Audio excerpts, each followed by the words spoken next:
Olá, meus amores. Como eu sempre digo para vocês, na minha vida nunca foi sorte, sempre foi Deus. Quando eu tinha 11 anos,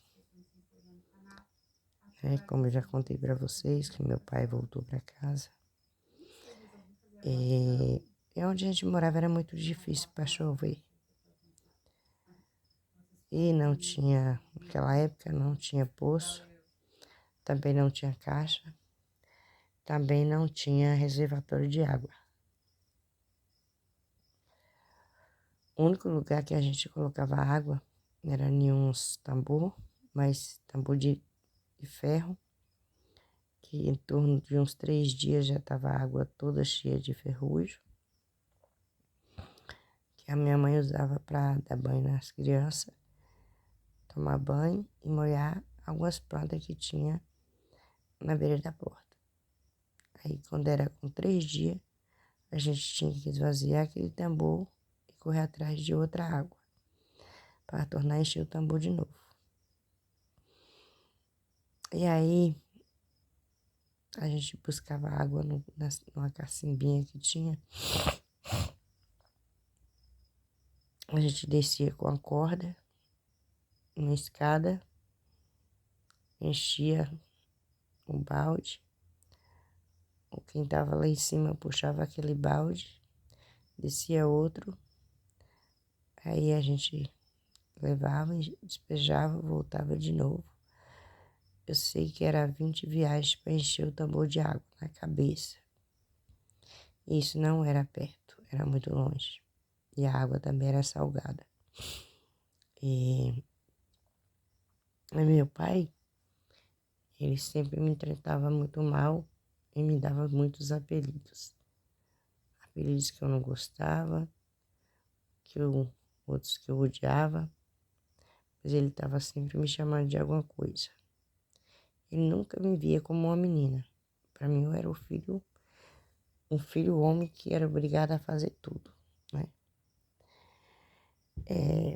Me chamava de moleque macho, macho e fêmea.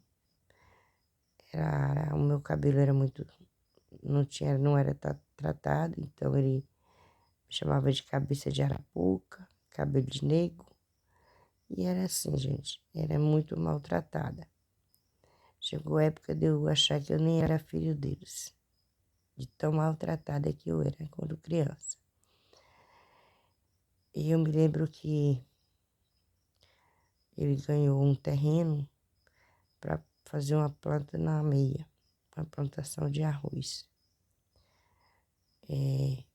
Só que aí, o que acontece? Como eu sempre digo a vocês, meu pai nunca ficou em casa. Quando a gente pensava que ele estava em casa, ele estava no mundo. E ele acabou limpando o terreno, capinando. Só que antes da plantação, ele saiu de casa de novo. Mas a minha mãe resolveu que a gente ia plantar aquela roça de arroz. Não sabemos como isso ia dar conta, mas aquele negócio, vamos tentar. A gente plantou aquela roça de arroz e tinha que ficar em torno de uns 15 dias olhando para passarinho não arrancar. Eu saía de casa 4 horas da manhã, ficava até 9 do dia, correndo o dia inteiro e gritando. Para o passarinho não assentar no meio no arroz. Assim que o arroz nasceu, que o passarinho não arrancava mais, a gente foi fazer uma roça de fava, plantar uma roça de fava. Terminamos de plantar a roça de fava, fomos plantar uma roça de milho. E todas essas roças era na meia. Era dividido meio a meio. Metade da minha mãe, metade do dono do terreno. E daí, gente, vinha outra etapa que quando o arroz começava a florir, aí a gente já tinha que ir de novo olhar o arroz, porque os passarinhos comiam. Aí eu tornava a ir de novo olhar, eu levantava de novo, 4 horas da manhã, ficava até 9, Não, eu ia embora para casa, já ia levando uma lata de água na cabeça. Chegava em casa, às vezes tinha o que comer, às vezes voltava de novo para trás com fome.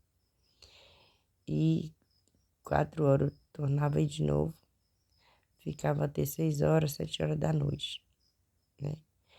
Naquela época não era como agora que o pessoal tinha preocupação em alguém fazer maldade, porque não existia isso, né? Todo mundo confiava em todo mundo. Que não era o certo, mas confiava, né? Mas graças a Deus essa etapa aí eu consegui, né? Aí chegou no tempo da colheita do arroz. Aí minha mãe, eu me lembro que a gente tinha que cortar o arroz, empilhar, para que ele esquentasse, desse aquela febre para a gente bater e ele soltar do cacho. Aí esparramava no terreiro para ele secar. Beleza. Depois da colheita do arroz, aí veio a colheita da fava. A gente tornou sofrer, até a gente conseguiu colher aquela plantação de fava. Por último ficou o milho. E na plantação de milho ela resolveu que iria vender a metade do milho para comprar as coisas que a gente não tinha colhido na roça. E ela acabou trocando um pouco de milho em um porco, bateu aquele porco e, ela para não, como a gente não tinha geladeira, né? Nem sabia o que era geladeira naquela época, ela resolveu que ia fazer carne de lata. Temperou toda aquela carne, cozinhou, apurou na gordura e colocou nas latas. Beleza. Aí, né, e eu comecei a ir para uma casa de roda, já trabalhar para uma outra pessoa fazendo farinha, né? Eu trabalhava de segunda a sexta-feira, né? E ganhava menos, muito menos do que os outros, né? Porque eu era criança, eles não iam pagar o mesmo valor que pagavam um adulto. Era mesmo uma mixaria. Mas era com aquela mixaria que a gente sobrevivia, né? Porque como ela não podia trabalhar, quando ela estava grávida, o outro estava segurando na barra da saia e o outro estava começando a arrastar. Ela não tinha como trabalhar, quem tinha que ir era eu. E quando na segunda-feira ela pegava todo o meu dinheiro para fazer compra, para colocar dentro de casa. E eu sempre pedindo para ela uma boneca. Mãe, pega do meu dinheiro e compra uma boneca para mim, né? Só que ela dizia que ia comprar e gastava o dinheiro e nunca comprava essa boneca. E um dia eu resolvi ir mais ela para a feira. Falei, hoje eu perco o dia de serviço, mas eu vou na feira que eu quero a minha boneca. Aí, né, a gente foi para a feira.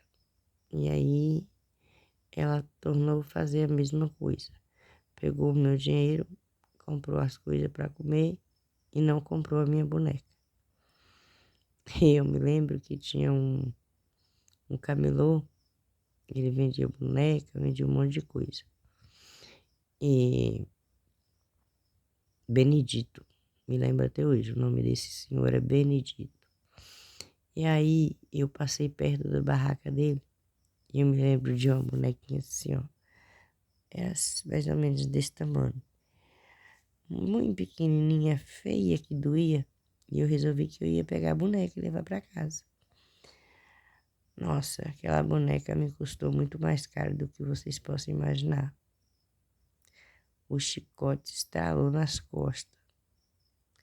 E na segunda-feira na frente, na próxima que chegou, ela tive que ir devolver aquela boneca na barraca. E o seu Benedito falou que não, deixasse eu brincando, que pudesse deixar isso quieto. E ela não, ela pegou, ela vai devolver. Eu devolvi a boneca, fiquei chorando e fui embora mais ela para casa. E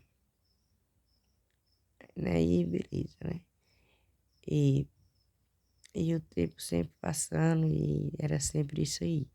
era sempre aquele sofrimento, era sempre eu trabalhando para os outros, era sempre eu que corria atrás das coisas, como ir para vizinhança pedir mesmo, era eu que ia para casa pela vizinhança pedir o leite das crianças, comida para a gente comer, eu pedia, né? Eu ia na casa do senhor Hermiro, eu ia na casa de umas outras pessoas que tinha, que era vizinho, pedir para que ela pudesse sustentar os filhos dela, né? Senão morrer de fome. Mas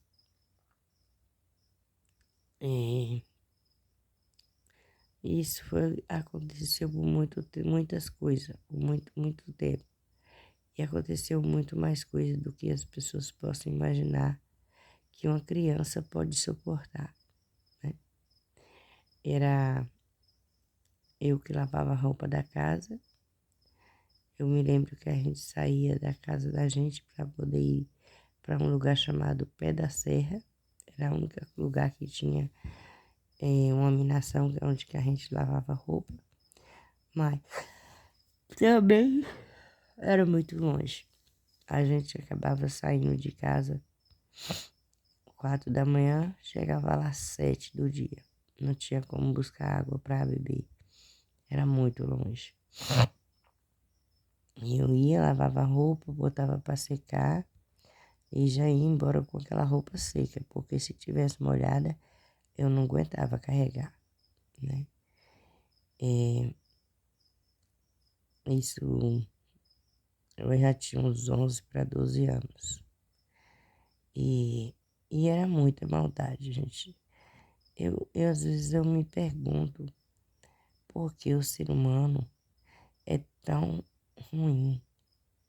Inclusive um sangue do teu sangue, um pai que deveria proteger, nunca protegeu. Pelo contrário, sempre espancou. Eu tenho muitos hematomas no corpo, até hoje, marcas no corpo, na alma e no coração, né? Porque a marca, quando você é criança, ela não vai ficar só no corpo. Ela vai ficar no corpo, na alma e no coração. E eu sei que eu passei por muita coisa, muita dificuldade, muita fome. Meu avô ia pra feira e aí eu pedi pra ele, meu avô, pai velho, traz um osso pra mim. Ele falava, não vou ficar pedindo osso pra ninguém não. Pede de pai velho que eu não tenho tempo de ir na feira, se eu for na feira eu vou perder o dia de serviço. Aí o meu avô trazia, pedia aqueles ossos, trazia, e ela apanhava para cozinhar no feijão. O arroz a gente não tinha como parbolizar, trazer na máquina, né, para fazer o procedimento e limpar o arroz, então a gente limpava no pilão. As minhas mãos enchiam de calo, às vezes fazia calo, estourava, eu tinha que amarrar um pano por cima para não doer e continuar, né, fazendo aquilo ali, que era o que tinha, não era para hoje, né. Era aquela época, era o que a gente tinha para aquela época, era o que a gente tinha, o que a gente tem para hoje. E desde então, gente, é muitas coisas que já me aconteceu. Às vezes eu vou contando e muitas pessoas pensam que é mentira. Mas não é mentira, gente. Essa é a pura verdade, né? E o que mais me doía era porque ele me tratava como se eu fosse um menino homem. Por isso ele me chamava de macho e fêmea. Porque ele tinha muita raiva de mim, eu não sei o que acontecia. E eu não tinha roupa, eu não tinha sandália, eu tinha 2 vestidos. Quando eu tirava um, eu lavava o outro e colocava para secar. As minhas sandálias eram feitas de couro, não de borracha, o meu tio que fazia. E, e eu ficava abafando. E aí calçava aquela sandália e me achava que estava no céu. Nossa, era a sandália mais bonita que era que eu tinha. Só que a sandália, cortava a borracha e fazia sandália. Aí o que acontece? A, a sandália ficava parecendo mais um coxo. Ele ficava os beiral dos lados levantados e o pé da rede ficava ali naquele buraco, né? Parecia mais uma cocheira de dar comida aos porcos. Mas eu achava que isso, nossa, era muito bonita. Era a única que eu tinha e eu amava, né? E é por isso que eu digo para vocês, até hoje, eu não pude comprar minha boneca. Até hoje eu não tive condições de comprar minha boneca. Sonho até hoje em ter uma boneca, em poder. Eu ganhei uma boneca. Eu tive uma vontade que eu sempre tive e nunca consegui. É igual eu falo pra vocês. Hoje, às vezes, as crianças têm tudo e não dá valor. As pessoas têm uma casa, não limpa, não cuida, não dão valor. Eu morava numa casa de taipa, chão batido, coberta de paia, de coqueiro. E era a casa que eu tinha, né? Não tinha outra, era aquela ali. Gente, eu tô com ruim da rinite. A voz não tá saindo mais. E, e é isso que eu digo pra vocês, gente. É um sonho desde criança que eu tenho, porque eu nunca consegui, né? Ter uma coisa assim, um brinquedo, uma boneca. É igual flores. As pessoas falam assim, eu já recebi um buquê de flores. Eu nunca ganhei uma flores. Eu nunca ganhei um namorado nunca chegou para falar assim, outro um buquê de flores para você. Não. E a desilusão foi grande, porque eu via o sofrimento da minha mãe e eu não queria passar por aquilo. Eu já cheguei a discutir mais homens, fazer confusão e, e me defender como eu sabia, como eu podia. E é isso aí, meus amores. Curta, comente, compartilha para mais vídeos, para mais um relato da minha vida e dizer para vocês que eu amo vocês e que vocês curtam, comentem, compartilhem meus vídeos. Beijo, galerinha. Tchau, tchau. Fica todos com Deus.